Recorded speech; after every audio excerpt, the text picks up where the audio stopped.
Listo. Mi nombre es Stephanie Lochner. Estamos aquí pues intentando dar respuesta a la pregunta por qué es mejor sufrir la injusticia que cometerla, según Platón, según la filosofía de Platón. Los tres orientados en una lectura distinta, desde una perspectiva diferente, recordando que en la antigua Grecia la justicia era un tema primordial en la pregunta filosófica, ¿cierto? Bueno, respecto al texto que leí, al texto de Cantero, pensar como Sócrates, herramientas para aprender a pensar, me encuentro pues que Cantero puntualmente en la página 35 de este libro nos dice que es mejor sufrir una injusticia que cometerla, porque quien sufre una injusticia no se convierte en un ser injusto, mientras quien comete una injusticia se convierte en un ser injusto, ¿cierto? Además, en esta misma página también menciona que la injusticia es una enfermedad del alma. De Cantero me pareció pues muy importante que nos invite a reflexionar sobre nosotros mismos, puesto que para él el pensar sobre nosotros mismos es la base fundamental del pensar y del filosofar.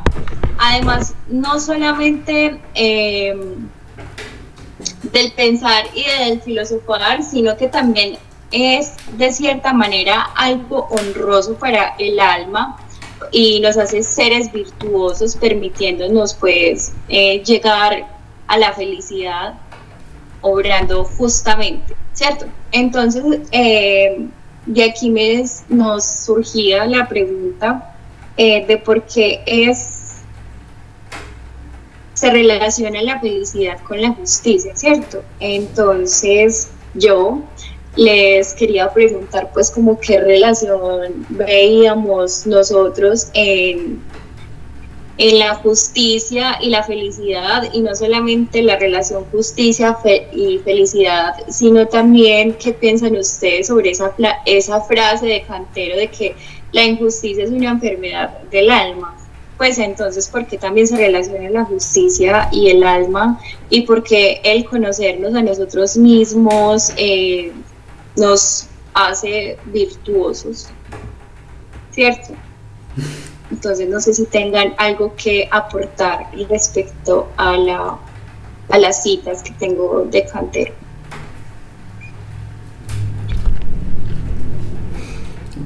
Bueno, respecto a lo que dice Stephanie, más que todo relacionado con los documentos y con la información que nos proporcionan, todo va más como orientado a conocerse a uno mismo y a ser como leal a los valores que uno tiene, saber también como qué límites tiene.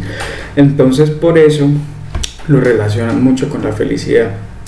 El punto es que si uno es leal a lo que conoce, a sus valores, a como el conocimiento moral que tiene sobre la sociedad y que se implanta, puede llegar a, incluyendo pues como de los valores griegos que incluyen mucho la justicia, puede llegar a la felicidad. Por eso orientan como el camino de obrar bien a poder lograr esa plenitud, poder lograr conseguir pues eso, el tema que estamos hablando de la felicidad a través de conocerse a uno mismo. Para continuar ahí con lo que dicen pues los dos compañeros, la parte del autoconocimiento, esa parte donde nosotros llegamos, por decirlo, al fondo de nosotros mismos, es como llegar al alma, ¿cierto? Porque por medio de esa investigación propia trabajamos todo lo que es la filosofía, o sea, la parte inteligible, ¿cierto? Que es lo que ellos de cierta manera le llamaban el alma, que es la diferencia de lo sensible y lo inteligible, ¿cierto? El hecho de nosotros conocernos a profundidad es como nosotros llegar al alma de nosotros mismos. Por esto, dentro de la filosofía se trata de que nosotros, que vamos a ser filósofos, o que incluso lo somos, conozcamos desde el alma todas las cosas.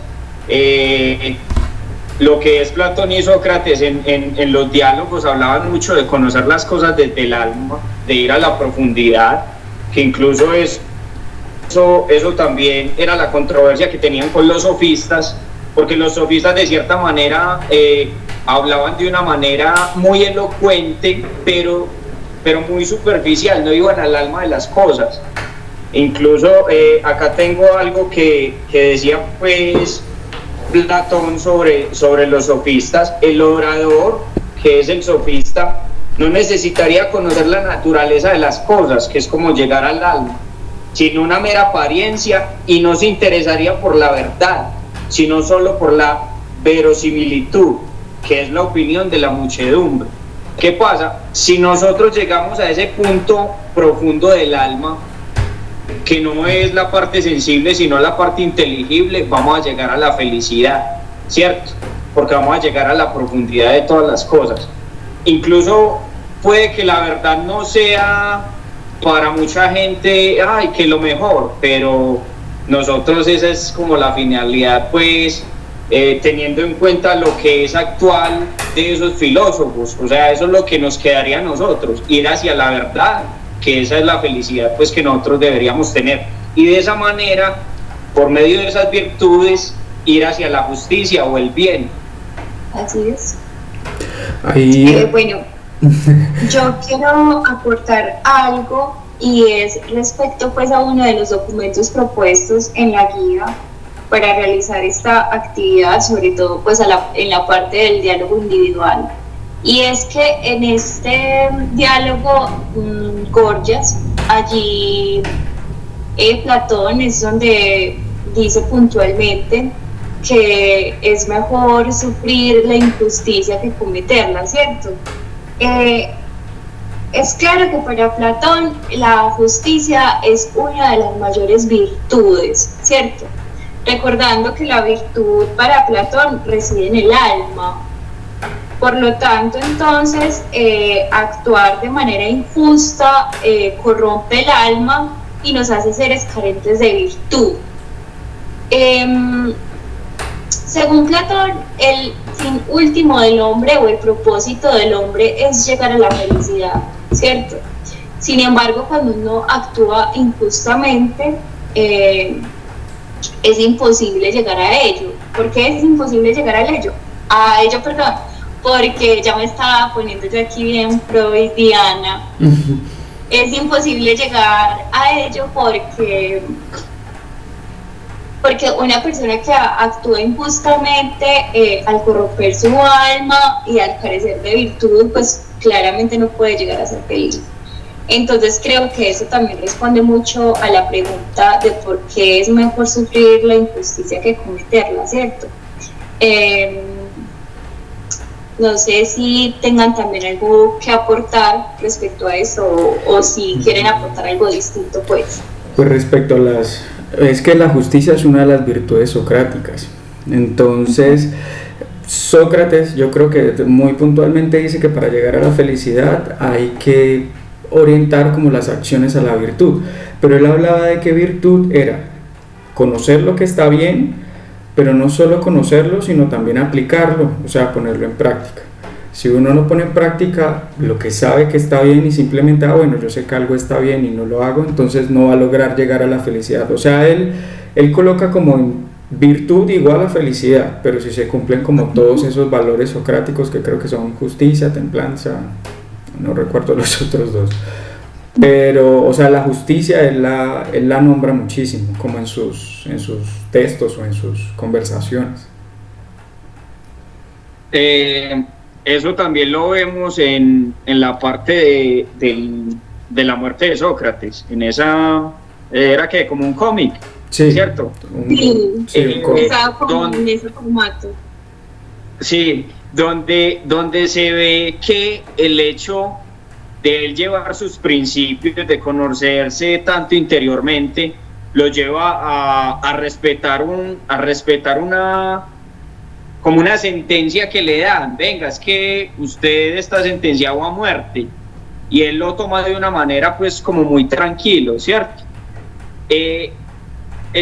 Por medio de esto miramos que el hecho de que él vaya al bien en la justicia, él se va por el lado de que no está por encima de ningún hombre como esas leyes. Entonces él llega a ese punto donde tiene tanto conocimiento, por decirlo de alguna manera, sobre él mismo y sobre las leyes, que él prefiere acatar eso que lo lleva a la muerte, que ir en contra de ello y estar en contra de esas leyes que son las que permiten que la sociedad se mantenga. Entonces ese es el ejemplo más claro de que si nosotros vamos hacia una verdad o hacia una justicia, está por encima incluso de nosotros mismos, que nosotros podríamos decir, venga, yo voy a decir esta mentirita piadosa, pero no, o sea, la verdad es una y es como incorruptible, según lo que nos dicen pues los textos y todo. Entonces ellos llevan ese punto de la virtud como al máximo, o sea, van hasta el fondo y sí lo llevan pues como hasta el alma, porque la mayoría pues de seres humanos, si cometemos un error, tratamos pues de no asumirlo, sino que venga, de qué forma lo podemos maquillar.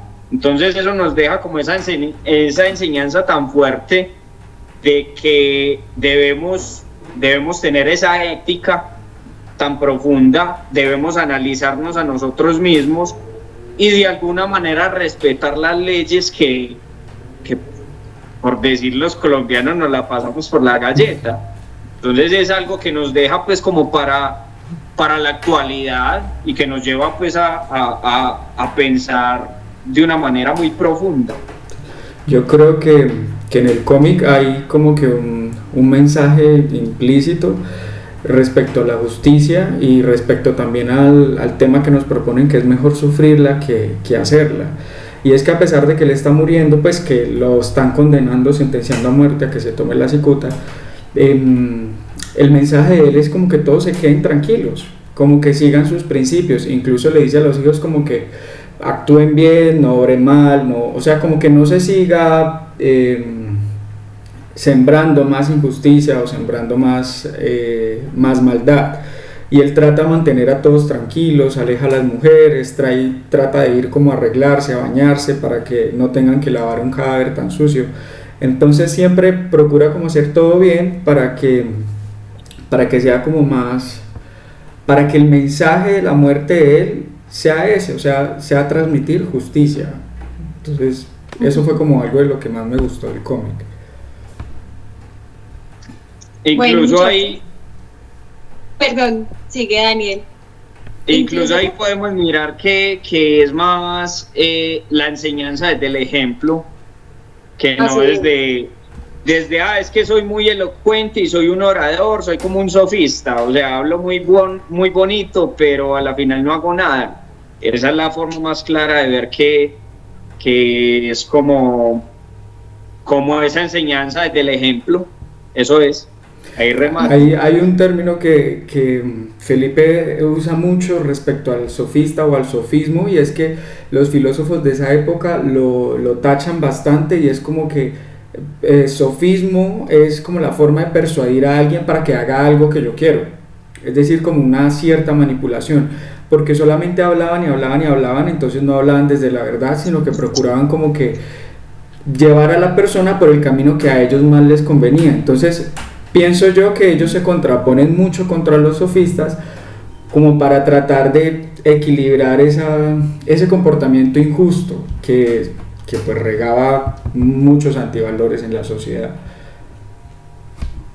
Total, imagínense, yo no sé si ustedes han leído a Kant, pero yo estoy trabajando este libro en este momento, estoy trabajando Crítica a la razón pura.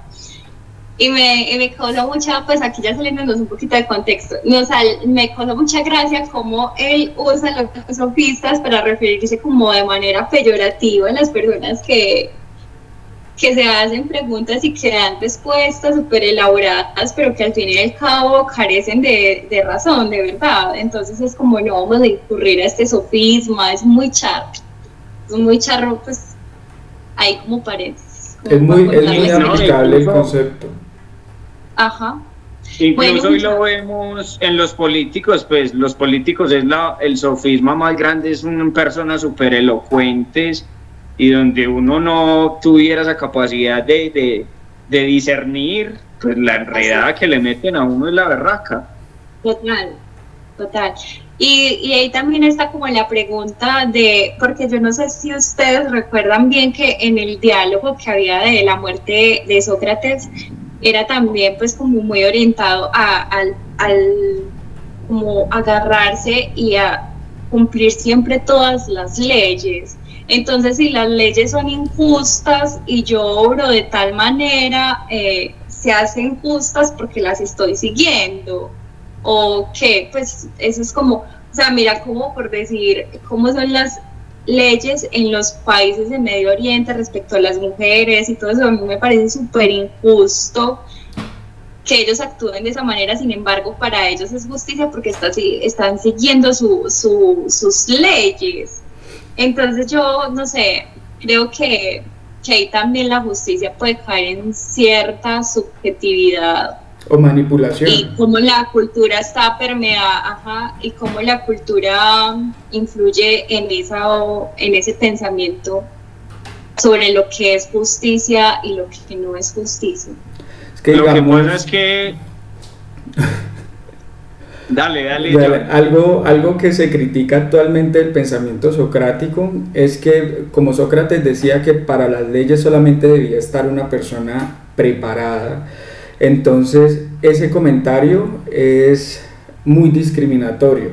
Entonces las partes que no tienen conocimiento, por ejemplo, como suponiendo niños, mujeres, trabajadores, si no tienen el conocimiento sobre leyes, democracia y todo eso, pues no tienen derecho como a ejercerla. Eso es lo que lo critican ciertos filósofos a la fecha, todavía me imagino.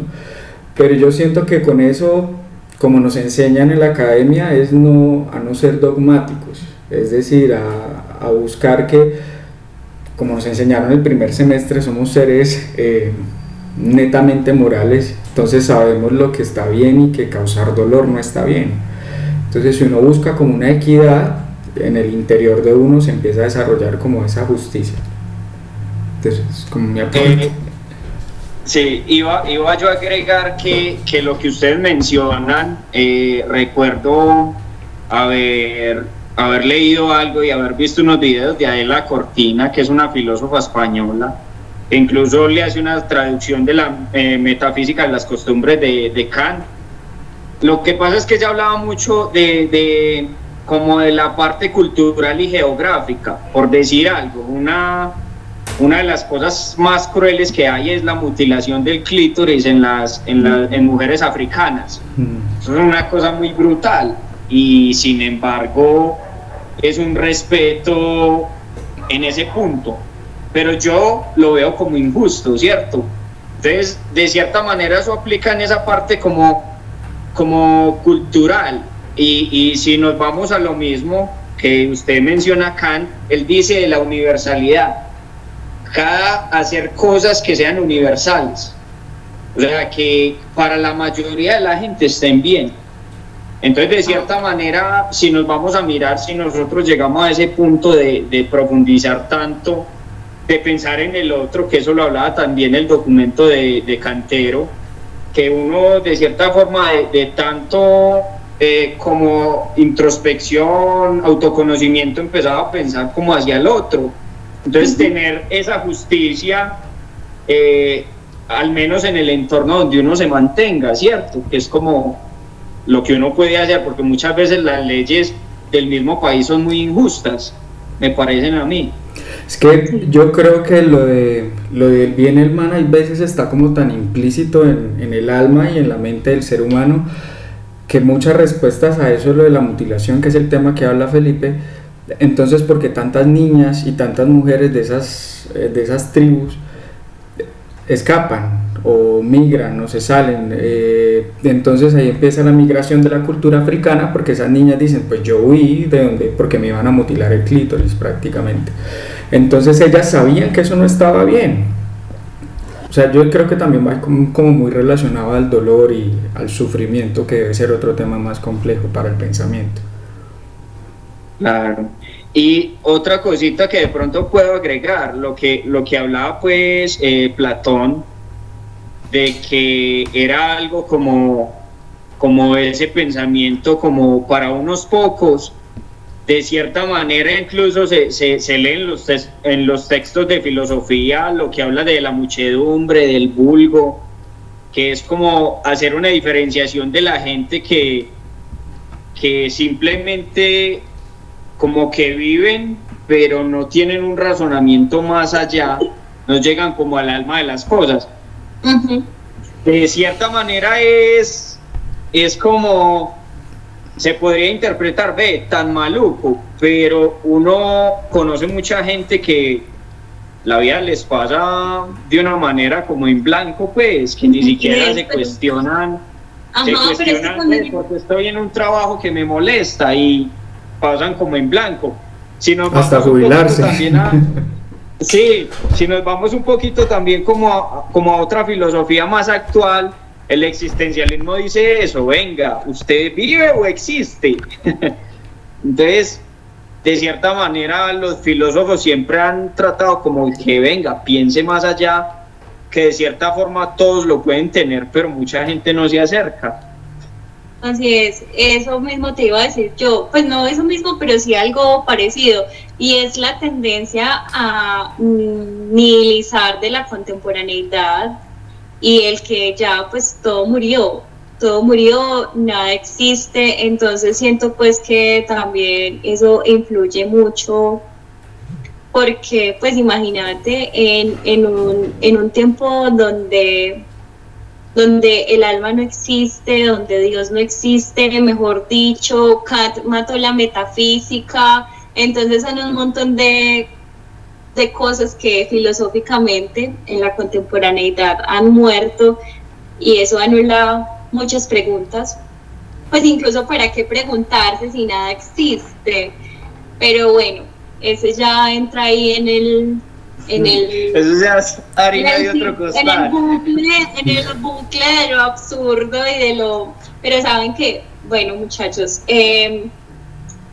yo creo que ya hemos hablado bastante sobre la exposición, entonces dejemos hasta aquí la exposición. Aunque también hay que hablar de lo del documento de Ramírez y García. Que hablaba de por qué. Sí, porque recuerdo que hablabas de la conducta nihilizadora. Sí, que porque Platón era actual, entonces ya que Stephanie toca el tema, ya pues podemos cerrar.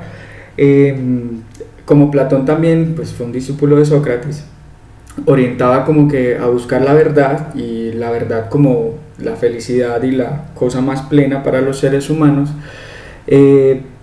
Pues él empieza con la docencia, él empieza como con generar las primeras academias, y las academias que generan como más impacto. Entonces a través de esa relación discípulo maestro, él logra como transmitir ese conocimiento respecto a los valores y la verdad.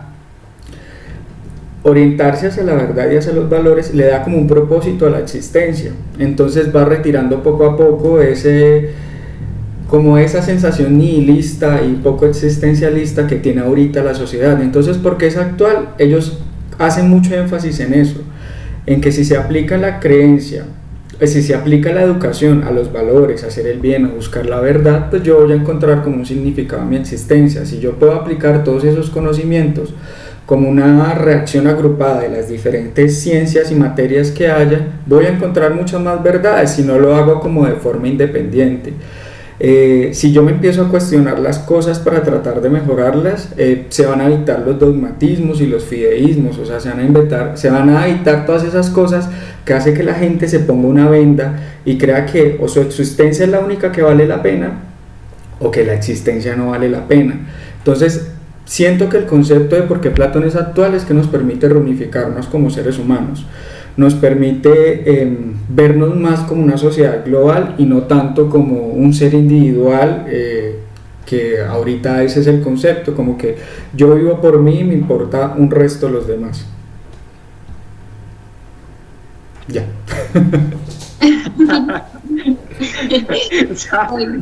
Estaba muy interesante lo que estaba diciendo.